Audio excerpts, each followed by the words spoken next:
করতে হয় আইসিইউতে যে কখন একজন মারা যাবে তারপর আরেকজন তার পেশেন্টকে নিয়ে যেতে পারবে। মানুষের মৃত্যুর জন্য অপেক্ষা করতে হয়। করোনায় দেশের মৃত্যু ও শনাক্তের রেকর্ড 230 জনের প্রাণহানি। গ্রামাঞ্চলে শ্বাসকষ্ট না হলে পরীক্ষাই করাচ্ছে না কেউ। শিগগিরই অনুমোদন পেতে পারে বুয়েটের অক্সিজেন।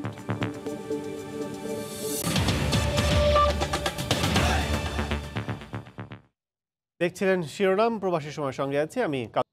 বহুল প্রতীক্ষিত ইউরোর ফাইনাল, সে খবর জানাতে লন্ডন থেকে সরাসরি যুক্ত হচ্ছেন সহকর্মী শোয়েব কবির। শোয়েব, কনফার্ম বল মাঠে গড়ালো বহুল প্রতীক্ষিত এবং যে ইউরো চ্যাম্পিয়নশিপের ইংল্যান্ড এবং ইতালির যে ম্যাচ কিছুক্ষণ আগে বল মাঠে গড়ালো লন্ডনের উইম্বলি স্টেডিয়ামের। এখন আকাশ টিপটিপ বৃষ্টি হচ্ছে এবং ইংল্যান্ডবাসী কিন্তু অধীর আগ্রহে কিন্তু অপেক্ষমান রয়েছে। আমরা এখন যে একটি গোল হয়েছে এবং এই গোলের উত্তেজনায় যদি আমরা দেখাতে চাই যে হওয়ার পরে যেভাবে গোল হওয়ার পরে যে ব্রিটেনবাসী যেভাবে ইংল্যান্ডবাসী যেভাবে উৎফুল্ল হয়েছে শুরুতেই এই যে গোল, এই গোলটা কিন্তু অনেকটাই আশার আলো কিন্তু আরো অনেক গুণ বাড়িয়ে দিয়েছে। আপনি জানেন যে ইংল্যান্ড এখন পর্যন্ত কোনো মেজর বিশ্বকাপ পরে 1955 বছর পরে একটি মেজর টুর্নামেন্টের ফাইনালে এসেছে এবং সেই শিরোপা জয়ের হাতছানি স্বপ্ন তাদের এখন তাদের সামনে এখন স্বপ্ন, এবং এই স্বপ্ন বাস্তবায়নে একটি গোল দিয়েছে এবং এই গোল কিন্তু এই যে খেলার যে এগিয়ে থাকা কিন্তু খেলার আরেকটি ধাপ এগুলো। এবং আপনাকে জানিয়ে রাখা দরকার যে পরিসংখ্যান কিংবা মুখোমুখি ইংল্যান্ড এবং ইতালির যে পরিসংখ্যান, এই পরিসংখ্যানে কিন্তু সব সময় কিন্তু এগিয়ে ছিল ইতালি।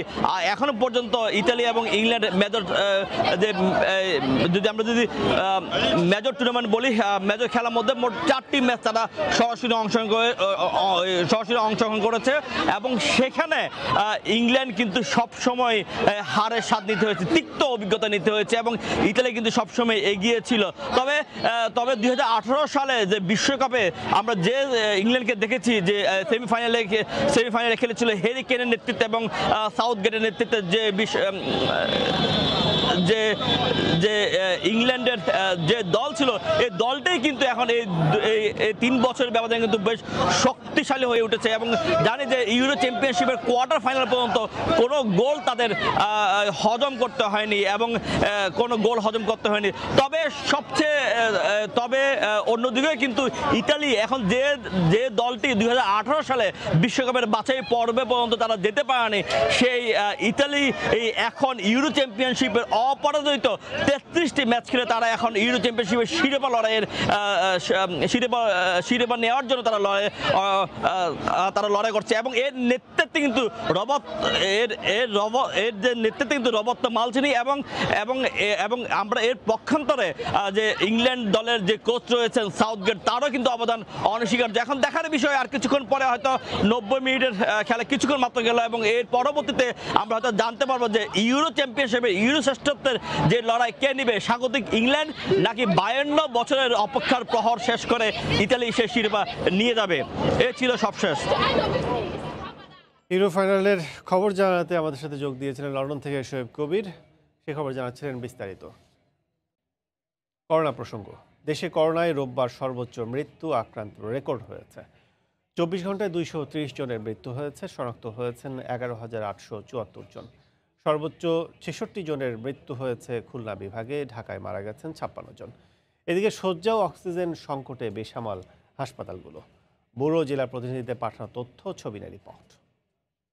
ওইখানে অপেক্ষা করতে হয় আইসিইউতে যে কখন একজন মারা যাবে তারপর আরেকজন ওইখানে তার পেশেন্টকে নিয়ে যেতে পারবে। করোনার থাবায় প্রায় সব জেলায় আক্রান্ত। মৃত্যু আর আক্রান্তের সংখ্যা গত কয়েক সপ্তাহ ধরেই দ্বিগুণ গতিতে এগুচ্ছে। মৃত্যুর মিছিল প্রতিদিনই রেকর্ড ছাড়াচ্ছে। আইসিইউ আর অক্সিজেন সংকটে দিশেহারা স্বজনদের আহাজারি হাসপাতাল থেকে হাসপাতালে। উচ্চ ঝুঁকিতে থাকা খুলনা বিভাগে একদিনে করোনা আক্রান্ত হয়ে মারা গেছেন রেকর্ড 66 জন। শনাক্তের হার বেড়ে দাঁড়িয়েছে 33.34%। হাসপাতালগুলোতে পর্যাপ্ত চিকিৎসা সংকটের অভিযোগ স্বজনদের। ডাক্তার ডাকলে ডাক্তার পাওয়া যাচ্ছে না। 24 ঘন্টা আমাদের রোগীদের আমাদের নিজেরাই ট্রিটমেন্ট করা লাগতেছে। সপ্তাহ জুড়ে করোনা সংক্রমণ ঊর্ধ্বমুখী চট্টগ্রাম ও বরিশাল বিভাগে। গত 24 ঘন্টায় করোনা সংক্রমণে চট্টগ্রামে 39 জন আর বরিশালে 8 জনের মৃত্যু হয়েছে। সংক্রমণের হারও প্রতিদিনই রেকর্ড ছাড়াচ্ছে। দিনের পর দিন বেড়ে চলেছে রাজশাহী বিভাগে মৃতের সংখ্যা। গত 24 ঘন্টায় করোনায় 26 জনের মৃত্যু হয়েছে। রাজশাহীর 2 জন, নাটোরের 9 জন, পাবনা ও সিরাজগঞ্জ, বগুড়া ও জয়পুরহাটের 3 জন, নওগাঁর 2 জন এবং চাঁপাইনবাবগঞ্জের 1 জন মারা গেছেন। শেষ সময়ে রোগীগুলো আমাদের কাছে ট্রান্সফার করে যখন ক্রিটিক্যাল হয়ে যায়। তো এইগুলো রোগীর মধ্যে অনেক রোগীগুলাই বাঁচানো যায় না। ময়মনসিংহ বিভাগে গত 24 ঘন্টায় করোনা আক্রান্ত হয়ে 5 জনের মৃত্যু হয়েছে। শনাক্তের হার 30.31%। প্রতিদিনই হাসপাতালে দেখা দিচ্ছে অক্সিজেন আর আইসিইউ সংকট। পর্যাপ্ত চিকিৎসার অভাবে মারা যাচ্ছেন অনেক মুমূর্ষু রোগী। অক্সিজেন সংকট রয়েছে, আইসিইউ সংকট অনেক বেশি রয়েছে। করোনা ওয়ার্ডে প্রতিদিন অনেক মানুষ মারা যাচ্ছে, মানুষের মৃত্যুর জন্য অপেক্ষা করতে হয়। এছাড়া 24 ঘন্টায় রংপুর বিভাগে 22 জন, সিলেট বিভাগে 8 জন, টাঙ্গাইলে 5 জন করোনা আক্রান্ত হয়ে মারা গেছেন। সাদিয়া আফরিন, সময় সংবাদ। যশোর জেলার সীমান্তবর্তী গ্রামগুলোয় প্রায় প্রতিটি ঘরে জ্বর, সর্দি, কাশিতে ভুগছেন মানুষ। গ্রাম্য ডাক্তারের চিকিৎসা নিলেও করাচ্ছেন না করোনা পরীক্ষা। শ্বাসকষ্ট না হলে যাচ্ছেন না কেউই হাসপাতালে। সম্প্রতি করা 77টি কোভিড নমুনার জিনোম সিকোয়েন্সে 40%ই ভারতীয় ভ্যারিয়েন্ট। যশোর থেকে আবুল কালাম আজাদের তথ্য ও ছবিতে রিপোর্ট। যশোরের চৌগাছার সানচাডাঙ্গা গ্রাম। গত কয়েকদিন ধরে একই পরিবারের 3 জন জ্বর, সর্দি, কাশি, গায়ে ব্যথা নিয়ে ভুগছেন। গ্রাম্য ডাক্তারের চিকিৎসা নিচ্ছেন। আরও অসুস্থ হয়ে পড়েছেন, কিন্তু তারপরও করোনা টেস্ট করেননি, হাসপাতালেও যাননি। চিকিৎসা করানোর পরেও জ্বর যাচ্ছে আসছে। জ্বর তো নাই গায়ে, এই জন্য আর করোনা টেস্ট করানো হয়নি। গ্রাম্য ডাক্তার না দেখাশোনা ওই বাজার তো কিনে খাই আর কি। করোনা টেস্ট কোনে করাবো, আমরা গ্রামে থাকি, বাইরে যেতে পারি না। এভাবেই এখন সীমান্তবর্তী গ্রামগুলো হয়ে উঠেছে করোনা ভাইরাসের ভারতীয় ভ্যারিয়েন্টের উর্বর ক্ষেত্র। এমন পরিস্থিতিতে উদ্বিগ্ন স্থানীয় জনপ্রতিনিধি। আসলে করোনা টেস্ট করাতে তারা ভয় পাচ্ছে, আমরা তাদেরকে উদ্বুদ্ধ করছি এবং সচেতন করার চেষ্টা করছি। এদিকে করোনা ও উপসর্গ নিয়ে গ্রাম থেকে তীব্র শ্বাসকষ্ট নিয়ে 250 শয্যার জেনারেল হাসপাতালে ভর্তি হচ্ছেন। আমাদের যে রোগীগুলো আসতেছে বেশিরভাগ আসতেছে হলো গ্রাম অঞ্চল থেকে, এবং তারা তীব্র শ্বাসকষ্ট নিয়ে আমাদের হাসপাতালে ভর্তি হচ্ছে। জেলা প্রশাসন কঠোর লকডাউন বাস্তবায়নের চেষ্টা করলেও মানুষের বেপরোয়া চলাফেরা, স্বাস্থ্যবিধি না মানায় লাফিয়ে লাফিয়ে বাড়ছে করোনা সংক্রমণ। আমাদের কর্মকাণ্ড আমাদের চলবে, আমরা আশা করব যে লোকজন আরও সতর্ক হবে।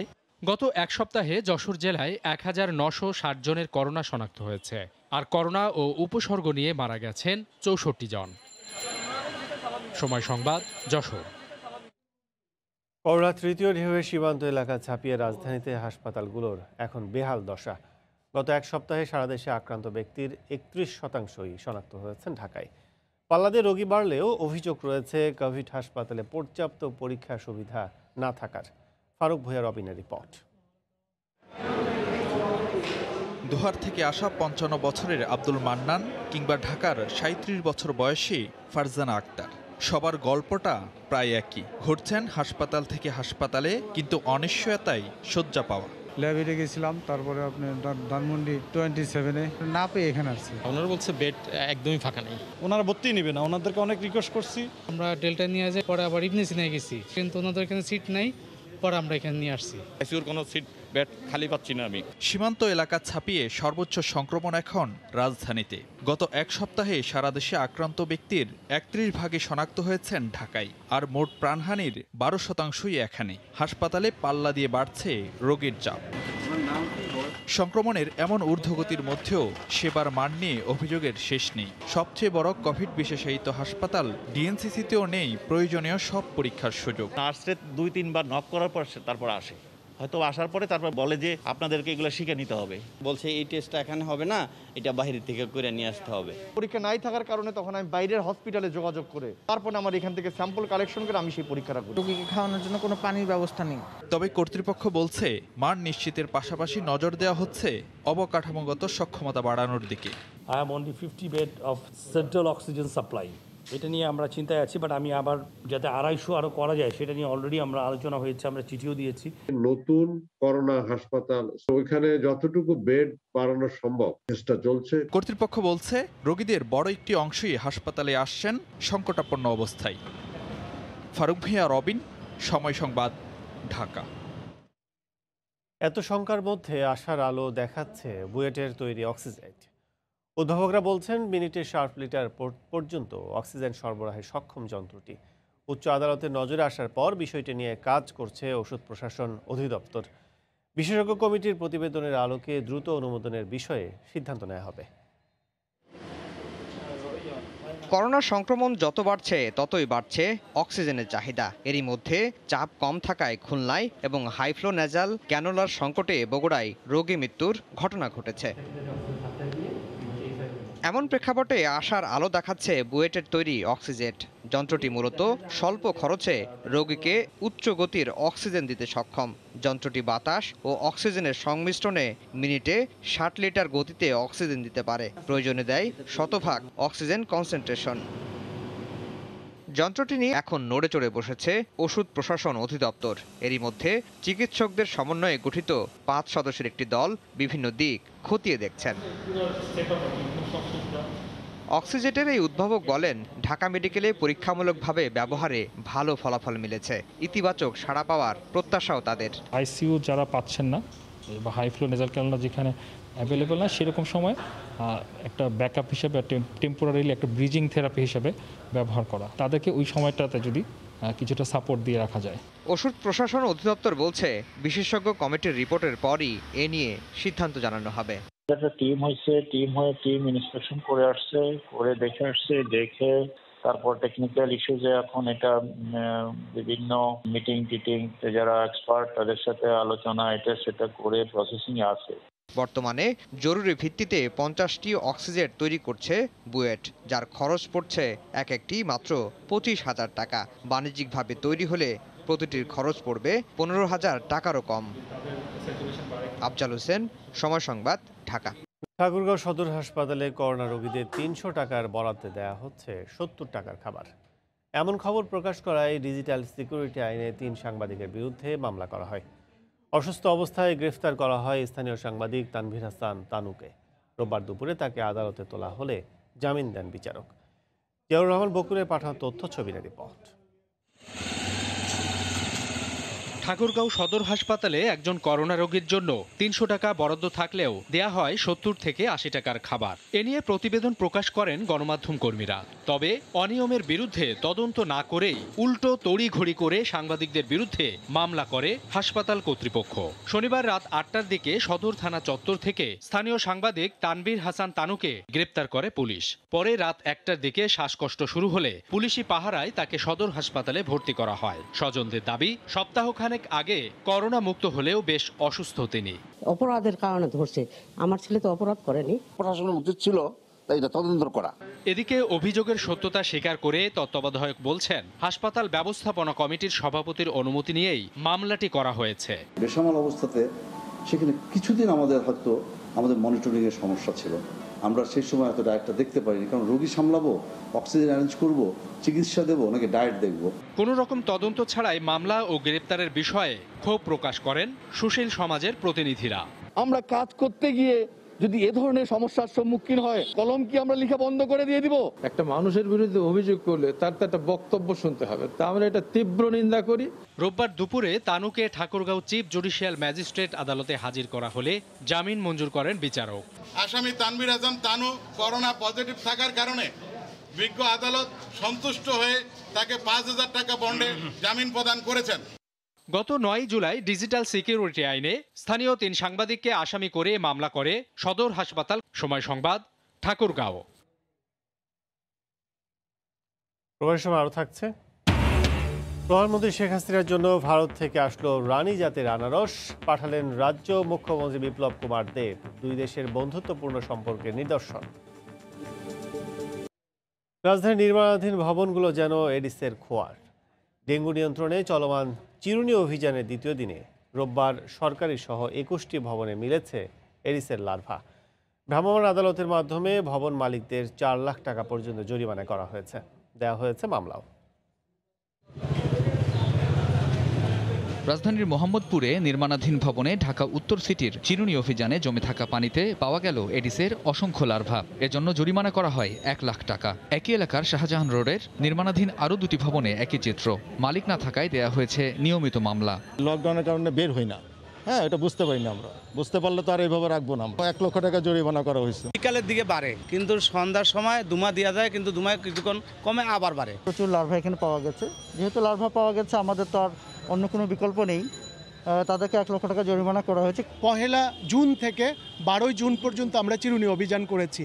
এইটা আমাদের এই বছরের 3য় চিরুনি অভিযান। সবগুলো ওয়ার্ডে একযোগে আমরা এই অভিযানটা পরিচালনা করছি এবং আমাদের মূল উদ্দেশ্য হলো আমাদের নাগরিকদেরকে সম্পৃক্ত করা। এছাড়া ঢাকা উত্তর সিটি কর্পোরেশনের অঞ্চল 2 এর 12টি ওয়ার্ডে একযোগে চলে এ অভিযান। এখানেও একাধিক ভবনে মেলে এডিসের লার্ভা। ভবন মালিককে করা হয় জরিমানা। কনস্ট্রাকশনের কাজ হচ্ছে, ওইটার মধ্যে সেফটি ট্যাঙ্কের মধ্যে কিছু পানি জমা ছিল অনেকদিন যাবত, হয়তোবা পানির মধ্যে ডেঙ্গু মশার ডিম পাওয়া গেছে, ওই জন্য জরিমানা করা হয়েছে। এর মাধ্যমে মানুষ সচেতন হচ্ছে এবং তারা নিজেরা নিজেদের প্রপার্টি রক্ষা করার জন্য, পরিষ্কার পরিচ্ছন্ন রাখার জন্য চেষ্টা করছে আর কি। রাজধানীতে 24 ঘন্টায় বিভিন্ন হাসপাতালে ডেঙ্গু আক্রান্ত রোগী ভর্তি হয়েছেন 48 জন, আর সারা দেশের বিভিন্ন হাসপাতালে চিকিৎসা নিচ্ছেন 179 জন। এডিস নিধনের জন্য চলমান চিরুনি অভিযান চলবে চলতি মাসের 19 তারিখ পর্যন্ত। কামরুজ্জামান মামুন, সময় সংবাদ, ঢাকা। আগে গত 5 জুলাই রংপুরের বিখ্যাত হাড়িভাঙ্গা আম পাঠিয়েছিলেন ত্রিপুরা মুখ্যমন্ত্রী বিপ্লব কুমার দেবের জন্য। আনারস উপহার পেলেন প্রধানমন্ত্রী শেখ হাসিনা। 800 কেজি বিখ্যাত রানী জাতের আনারস উপহার হিসেবে পাঠিয়েছেন ভারতের ত্রিপুরা রাজ্যের মুখ্যমন্ত্রী বিপ্লব কুমার দেব। রোববার সকালে ফল নিয়ে একটি পিকআপ ভ্যান ব্রাহ্মণবাড়িয়ার আখাউড়া স্থলবন্দরে এসে পৌঁছায়। বাংলাদেশের প্রধানমন্ত্রী শেখ হাসিনার হাড়িভাঙ্গা আম পাঠানোর পরেই ত্রিপুরার মুখ্যমন্ত্রী বিপ্লব কুমার দেব এই উপহার পাঠালেন। বাংলাদেশের আখাউড়া প্রান্তে 2 দেশের শূন্যরেখায় আনারসের চালান গ্রহণ করেন চট্টগ্রামের ভারতীয় হাইকমিশনের 2য় সচিব উদত ঝা। ভারতের পক্ষে ছিলেন Tripura industries and commerce tourism পরিচালক তরিৎ কান্তি চাকমা। এ সময় 2 দেশের কর্মকর্তারা বলেন, ফল বিনিময়ে 2 দেশের মধ্যে বন্ধুত্বপূর্ণ সম্পর্ক আরও মজবুত হয়েছে।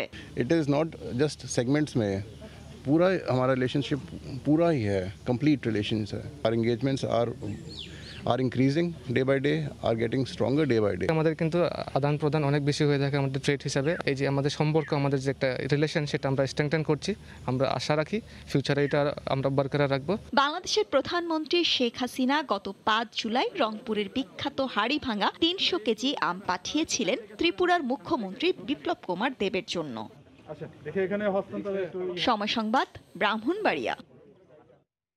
দেশের আকাশে জিলহজ মাসের চাঁদ দেখা গেছে। আগামী 21 জুলাই উদযাপন করা হবে পবিত্র ঈদুল আজহা। রোববার সন্ধ্যায় জাতীয় মসজিদ বাইতুল মোকাররমের ইসলামিক ফাউন্ডেশনের সভাকক্ষে বৈঠকে বসে জাতীয় চাঁদ দেখা কমিটি। সভা শেষে জানানো হয়, ফেনীতে জিলহজ মাসের চাঁদ দেখা গেছে। ধর্মীয় হিসেব অনুযায়ী জিলহজ মাসের 10 তারিখে ঈদুল আজহা অনুষ্ঠিত হয়। সেই হিসেবে সারা দেশে 21 জুলাই উদযাপিত হবে ঈদুল আজহা। গত বছরের মতো এবারও বিধিনিষেধের মধ্যেই ঈদ উদযাপন করতে হতে পারে। নওগাঁয় প্রশাসনের অনুমতি নিয়েই বসানো হলো কোরবানির পশুর হাট। হাজারো মানুষের ঠেলাঠেলিতে হাটে নেই স্বাস্থ্যবিধির বালাই। তবে প্রশাসনের দাবি, সামাজিক দূরত্ব আর সচেতনতার দিকে নজর রেখেই বসানো হয়েছে পশুর হাট। নওগাঁ থেকে এমআর রকির রিপোর্ট। মানুষ আর পশুর এ গাদাগাদি নওগাঁর মহাদেবপুরের পশুর হাটের। করোনা সংক্রমণের নিয়ন্ত্রণহীন গতি কমাতে দেশ জুড়ে চলছে কঠোর লকডাউন। তার মাঝেই শনিবার বসানো হয় কুরবানির পশুর হাট। সামাজিক দূরত্ব আর স্বাস্থ্য সচেতনতা বজায় রেখে পশু কেনা বেচার ঘোষণা দেওয়া হলেও এসব হাটে বিপুল মানুষের সমাগমে তা পুরোটাই উপেক্ষিত।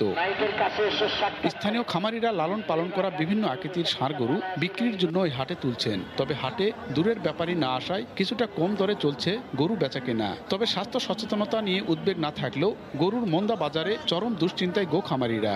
লকডাউনের কারণে গরু হাটের ব্যাপারী করুণ দৃশ্য, মনে করেন যে খুব অনটনের দিন চলেছে, গরু কিনে বেচা নাই। এই গরু এখন আর সঠিক দাম পাচ্ছি না।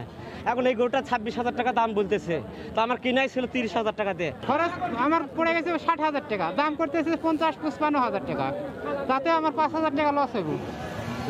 হাটে হাজারো মানুষের ঢল থাকলেও প্রচারণার মাধ্যমে স্বাস্থ্য সচেতনতা নিশ্চিত করার দাবি হাট ইজারাদারের। আর স্বাস্থ্যবিধি মেনে চলার শর্তে হাট বসানোর অনুমতি দেওয়া হয়েছে বলছে স্থানীয় প্রশাসন। স্বাস্থ্যবিধি মানে আমরা হাট পরিচালনা করার চেষ্টা করতেছি। এবং পাশাপাশি আমরা যাদের মাস্ক নেই তাদেরকে মাস্ক আমরা বিতরণ করতেছি। প্রত্যেক গেটে গেটে আমরা মাস্ক সেট করছি এবং হাত ধোয়ার জন্য পানি এবং হ্যান্ড ওয়াশ এর ব্যবস্থা আমরা করেছি। একটা গরু থেকে আর একটা গরুর যেন ডিস্টেন্স মিনিমাম 6 ফিট হয়, সেই 6 ফিট করে করে আমরা প্রায় 400টার মতো বাস আমরা ওখানে দিয়েছি এবং আমাদের 15 সদস্য টিম ওখানে সার্বক্ষণিক আছে। গত শুক্রবার নওগাঁ জেলা প্রশাসন স্বাস্থ্যবিধি মেনে পশুর হাট বসানোর ঘোষণা দেয়। জেলায় ছোট বড় প্রায় 60টি পশুর হাট রয়েছে। এমআর রকি, সময় সংবাদ, নওগাঁ। বছর 29 নভেম্বরের আগে বাংলাদেশে ছুটিতে এসে করোনার কারণে আটকা পড়া প্রবাসীদের জন্য সুখবর দিল কাতার। কাতার ফিরতে আর লাগবে না অনুমতিপত্র বা এন্ট্রি পারমিট। 12 জুলাই থেকে আগের মতো ফিরতে পারবেন প্রবাসীরা, তবে যাদের আকামার মেয়াদ শেষ হয়েছে তাদের গুনতে হবে জরিমানা। কাতার প্রতিনিধি আনোয়ার হোসেন মামুনের তথ্য, ছবি নিয়ে রিপোর্ট। বাংলাদেশে ছুটিতে এসে করোনার কারণে দীর্ঘদিন ধরে আটকা পড়ে আছেন বহু কাতার প্রবাসী। অনুমতি সাপেক্ষে কিছু প্রবাসী ফিরতে পারলেও তাদের বড় একটি অংশ ফিরতে পারেননি কাতারে। আটকা পড়া এসব প্রবাসীদের জন্য সুখবর দিল কাতার সরকার। 12 জুলাই থেকে অনুমতিপত্র বা এন্ট্রি পারমিট ছাড়া আগের মতো কাতারে ফিরতে পারবেন প্রবাসীরা, তবে আকামার মেয়াদ শেষ হয়ে যাওয়া প্রবাসীদের দিতে হবে জরিমানা। আটকা পড়া প্রবাসীদের এন্ট্রি পারমিট ছাড়া ফেরার অনুমতি দেওয়ায় কাতার সরকারকে ধন্যবাদ জানিয়েছেন প্রবাসীরা। কাতার সরকার এন্ট্রি পারমিট বাতিল করায় আমরা প্রবাসী বাংলাদেশিরা খুবই আনন্দিত। আটকে পড়া কাতার প্রবাসীরা খুব শীঘ্রই ফিরতে পারবেন নিজ নিজ কর্মস্থলে। যারা দীর্ঘদিন থেকে দেশে আটকে পড়ে আছে তারা এখন অ্যান্টি পারমিট ছাড়াই কাতারে ফিরে আসতে পারবে। এ নিয়ে আমরা কাতার সরকারকে, আমরা প্রবাসী বাংলাদেশিরা অনেক সাধুবাদ এবং ধন্যবাদ জানাই। আটকে পড়া কাতার প্রবাসী ভাইয়েরা, আপনারা আবার কাতারে ফিরতে পারবেন অ্যান্টি পারমিট ছাড়া। সেক্ষেত্রে কাতারের একটি ওয়েবসাইট হুকুমি, সেই ওয়েবসাইটের মাধ্যমে আপনার যে জরিমানা এসেছে সেগুলো পরিশোধ করে আপনি আবার কাতারে ফিরতে পারবেন। যাদের আকামা বা আইডির মেয়াদ শেষ ও যাদের আইডির মেয়াদ আছে, কাতারের বাইরে 6 মাসের বেশি সময় পার করেছেন, তারা কাতারের সরকারি ওয়েবসাইট হুকুমির মাধ্যমে ফি ও জরিমানা দিতে পারবেন। সময় সংবাদ, কাতার।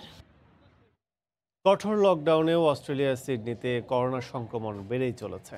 অনেকেই কর্মহীন থাকায় প্রভাব পড়েছে সিডনি প্রবাসী বাংলাদেশিদের আর্থিক অবস্থার ওপরও। অস্ট্রেলিয়া থেকে বিস্তারিত জানিয়েছেন SM আমিনুল রুবেল। লকডাউনের কারণে প্রায় সব ধরনের ব্যবসা প্রতিষ্ঠান ও অফিস বন্ধ হয়ে যাওয়ায় ব্যাপক আর্থিক ক্ষতির সম্মুখীন হয়েছে বাংলাদেশি ব্যবসা প্রতিষ্ঠানগুলি।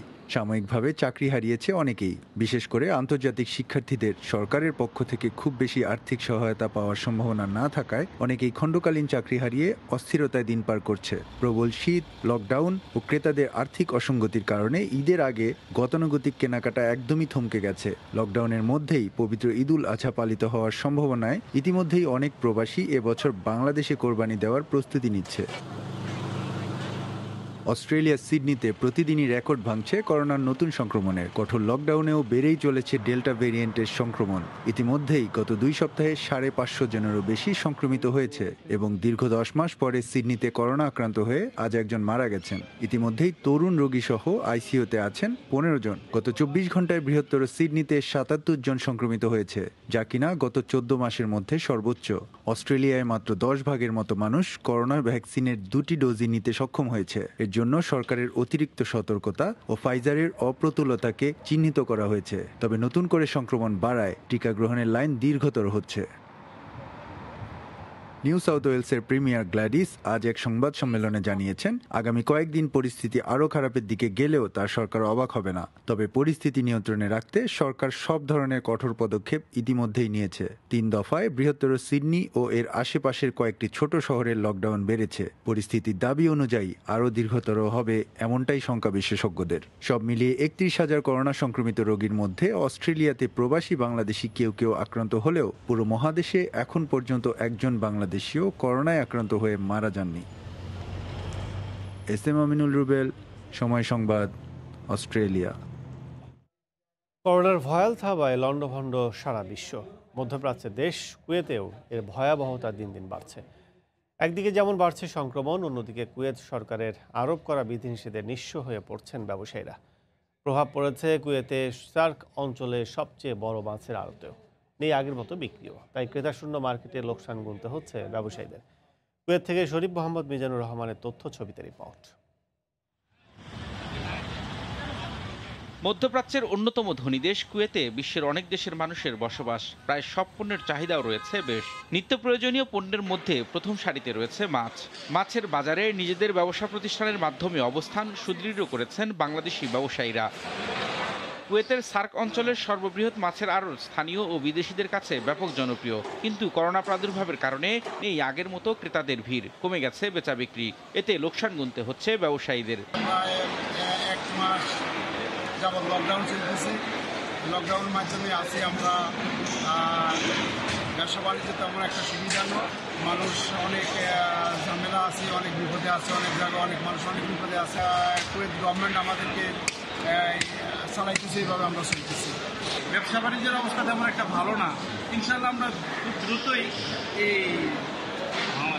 এই মহামারী কাটিয়ে আমরা ইনশাল্লাহ আবার আগের দিকে ফিরে আসব। সৌদি আরব, ইরান, ভারত ও পাকিস্তান সহ বিশ্বের বিভিন্ন দেশ থেকে এই আড়তে মাছ আমদানি হয়ে থাকে। সেখানে কয়েকশো বাংলাদেশি দীর্ঘদিন ধরে সুনামের সাথে ব্যবসা করে আসছেন।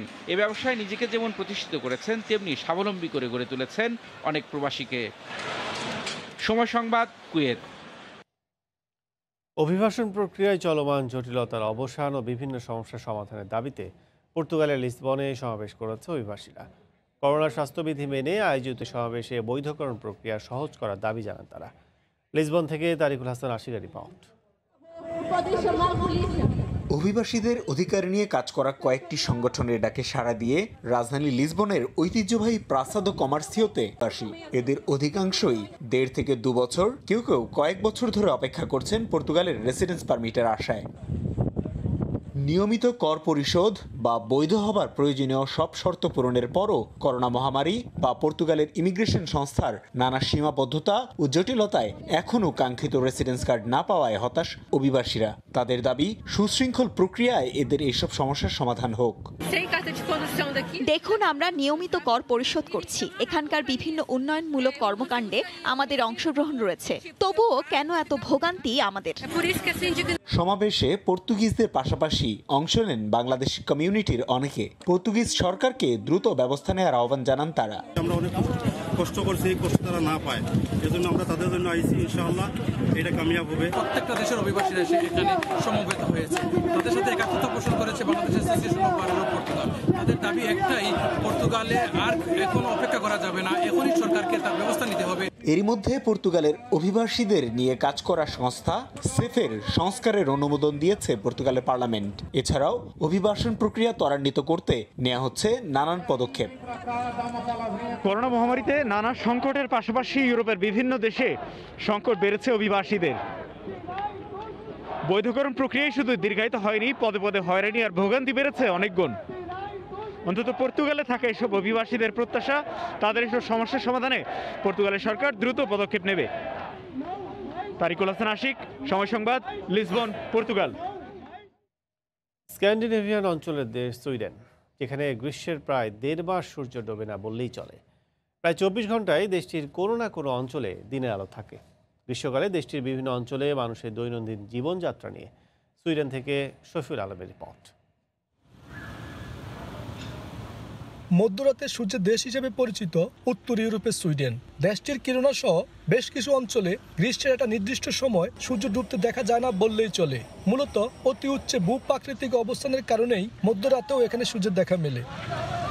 সূর্যোদয় বা সূর্যাস্ত দেখে নয়, বরং ঘড়ির কাঁটা দেখেই সুইডেনের মানুষজন গ্রীষ্মের এই সময়টাতে স্বাভাবিক জীবনযাপন করেন। মানে যেটা হয়, আমরা সব সময় ঘড়ি কাঁটা দেখে অফিসে যাই, আমাদের কাজকর্ম, আমাদের দৈনন্দিন জীবনে কাজকর্ম সবকিছু আমরা ঘড়ি কাঁটা দেখেই করি। লম্বা সময় ধরে ডে লাইট থাকার কারণে বাচ্চাদের রুটিনের একটু হেরফের হয়ে যায়। বাচ্চাদের স্কুল বন্ধ থাকে আর ডে কেয়ারে সবাই অ্যাটেন্ডও করে না, যার কারণে বাচ্চারা অনেক আউটডোর অ্যাক্টিভিটি করতে থাকে। গ্রীষ্মকালে শিশুদের বেশিরভাগ স্কুল বন্ধ থাকার পাশাপাশি এই সময়টা পরিবার পরিজন নিয়ে আনন্দ উৎসবে মেতে থাকেন সুইডিশ সহ প্রবাসী বাংলাদেশিরা। সামারে আমরা অনেক মজা করি, কারণ অনেক সান থাকে আর আমরা বাইরে সুইমিং করতে যাই, বাইরে গ্রিল করি, পিকনিক করি। সুইডেন সহ উত্তর ইউরোপের বেশ কিছু অঞ্চলে বছরের এই সময়টা যেমন সূর্য অস্ত যেতে দেখা যায় না, তেমনি শীতকালে একটা নির্দিষ্ট সময় সূর্য উদিত হতে দেখা যায় না, যেখানে স্বাভাবিক জীবনযাপনে ঘড়ির কাঁটাই একমাত্র ভরসা। শফিউল আলম, সময় সংবাদ, সুইডেন। বাংলাদেশের বিভিন্ন গণমাধ্যমের কুয়েত প্রতিনিধিদের সমন্বয়ে গঠিত হতে যাচ্ছে বাংলাদেশ প্রেস ক্লাব কুয়েত। আগামী 16 জুলাই কমিটি গঠনের লক্ষ্যে সংগঠনের বিভিন্ন পদের জন্য প্রার্থীদের নমিনেশন জমা দেওয়ার শেষ তারিখ নির্ধারণ করা হয়েছে। সংগঠনের গঠনতন্ত্র নিয়ম অনুযায়ী যাচাই বাছাই শেষে নির্বাচনের মাধ্যমে কমিটি ঘোষণা করা হবে।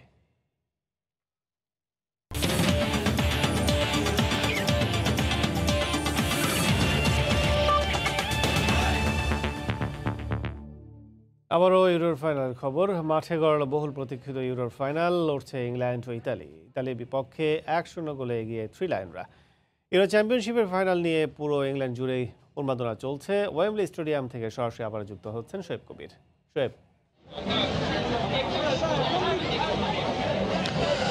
ইতিমধ্যে পুরো বিশ্বে যারা ফুটবল প্রেমী রয়েছেন তারা কিন্তু ইংল্যান্ড ইতালির যে মাঠের যে লড়াইয়ের সেটি প্রায় প্রথমার্ধের যে খেলা সেটি উপভোগ করেছেন এবং শুরুতে কিন্তু ইংল্যান্ড যে চমক দেওয়ার কথা যে 2 মিনিটের মাথায় লুকশা তিনি প্রতিপক্ষের জালে ইতালির জালে গোল দিয়েছেন। একটি বিষয় জানিয়ে রাখা দরকার যে ইংল্যান্ডের সবচেয়ে দুর্বল একটি বিষয়, অথবা এটা দুর্ভাগ্য হতে পারে, যে বিশ্বকাপ বলেন অথবা ইউরো চ্যাম্পিয়নশিপ বলেন, যতবারে এই ধরনের খুব উত্তেজনাপূর্ণ যেসব ম্যাচ হয় সেখানে যদি পেনাল্টি শুটে কিন্তু ইংল্যান্ড বরাবরই পিছিয়ে থাকে। পাশাপাশি যখন ইতালি তার প্রতিপক্ষ হয়, ইতালি যখন প্রতিপক্ষ, ইতালির সাথে কিন্তু ইংল্যান্ডের পরিসংখ্যান সমীকরণ মুখোমুখির যে পর্যবেক্ষণ সেটি কিন্তু কখনোই সুখকর নয় ইংল্যান্ডের জন্য। তবে শুরুতে একটি গোল এটি কিন্তু এক ধরনের ইতিবাচক বার্তা দিচ্ছে যে থ্রি লায়নের কারণে, থ্রি লায়নের জন্য। আরেকটি বিষয় জানিয়ে রাখা 1966 সালের পরে কিন্তু যে ইংল্যান্ড এখনো পর্যন্ত কোনো মেজর শিরোপা জিতেনি এবং অন্যদিকে ইতালি চারবার বিশ্বকাপ তারা বিশ্বকাপ নিলেও কিন্তু তারা মাত্র একবার তারা ইউরো চ্যাম্পিয়নশিপ হয়েছে 1968 সালে। আর তাই বরাবরের মতো তাদেরই কিন্তু বেশ আগ্রহ রয়েছে এবং তাদের কিন্তু মূল টার্গেট কিন্তু এবারে যে শিরোপা, ইউরো চ্যাম্পিয়নশিপের যে শিরোপা, এটা 52 বছর পর যেন তাদের ইতালি যেন নিয়ে যায়। একইভাবে কিন্তু ইংল্যান্ড তারা চাচ্ছে যে আধুনিক ফুটবল জনক বলা হয় ইংল্যান্ডকে।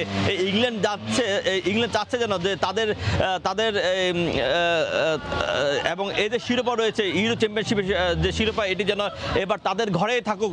এবং এই যে এই স্বপ্ন কিন্তু সাউথগেট এবং হ্যারি কেন সবারই কিন্তু একই ধরনের স্বপ্ন কিন্তু তারা বাস্তবায়ন করে যাচ্ছেন। এবং এই যে আজ যে শুরুতে যে 2 মিনিটের মাথায় যে আক্রমণাত্মক হয়ে যে 2 মিনিটের মাথায় যে গোলটি ইংল্যান্ড দিয়েছে, এটি কিন্তু প্রতিপক্ষ শিবিরে কিন্তু বেশ একটু দুমড়ে মুছে দিয়েছে। কেননা যে ইংল্যান্ড কিন্তু খেলছে লন্ডনের ওয়েম্বলি স্টেডিয়ামে, এদের হোম গ্রাউন্ড, এবং এই হোম গ্রাউন্ডে কিন্তু ইংল্যান্ডের জন্য একটি বাড়তি সুবিধা যে 60,000 দর্শক রয়েছেন, তারা কিন্তু ইংল্যান্ডের জন্য বিশাল একটা শক্তি হিসেবে কাজ করছেন, যেটি কিন্তু ইতালির নেই এবং পাশাপাশি যেটি কিন্তু ইতালির নেই। তবে ইতালির যে বর্তমান যে কয়েক বছরের যে সামগ্রিক পরিসংখ্যান, 2018 সালে যে ইতালি বিশ্বকাপে বাছাই পর্বে উঠতে পারেনি, সেই ইতালি এখন ইউরো চ্যাম্পিয়নশিপের ফাইনালে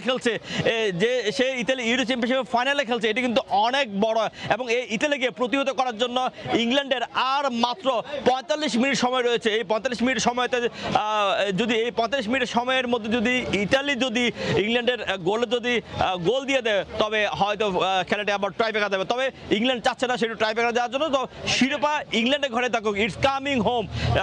এ ছিল সবশেষ। ইউরো ফাইনাল ম্যাচের খবর জানাচ্ছিলেন সহকর্মী শোয়েব। এ পর্যায়ে শীর্ষ সংবাদ জানিয়ে দিচ্ছি আরও একবার। করোনায় দেশে মৃত্যু শনাক্তের রেকর্ড, 230 জনের প্রাণহানি। গ্রামাঞ্চলে শ্বাসকষ্ট না হলে পরীক্ষাই করাচ্ছেন না কেউই। শীঘ্রই অনুমোদন পেতে পারে বুয়েটের অক্সিজেন।